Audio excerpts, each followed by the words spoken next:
An email from a local high school sparks outrage among students and parents. Douglas Anderson High School of the Arts sent out this email about 2 meetings among students who would be separated by race. Well, the parents I spoke with are not happy about the contents of that memo that went out earlier today. And the students I spoke with, well, they're really not surprised. Now, the memo, which was written by school principal Melanie Hammer, clearly states students of color should attend a meeting at 9 a.m. and white students should attend the separate meeting at 10:30.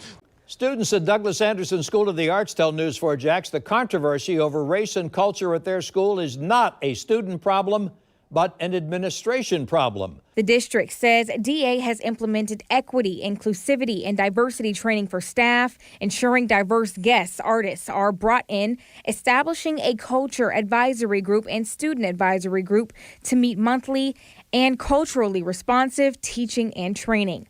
It felt like something of the past. I mean, it was kind of scary. Since when do we separate students based on the colors of their skin? That's ridiculous. Backlash from parents and students who were upset with this letter Hammer emailed to parents on Tuesday. The letter states there would be 2 scheduled racial diversity meetings, one for students of color to attend and the other for white students. The idea of segregating the students to allow them to address racial issues in a quote-unquote safe space was upsetting to many of the students and parents who called our newsroom to complain.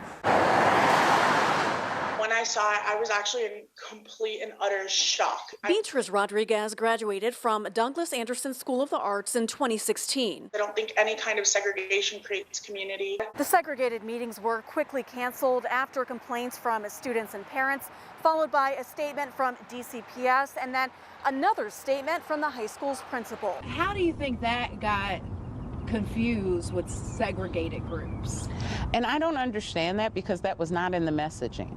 You know, so I don't know where that soundbite or where that concept came from, because again, you know, affinity groups is very common, but I'm not sure where that word came from in regards to this meeting. Parents and former students of Douglas Anderson School of the Arts say they are outraged after plans for a cultural meeting would have separated white students and students of color.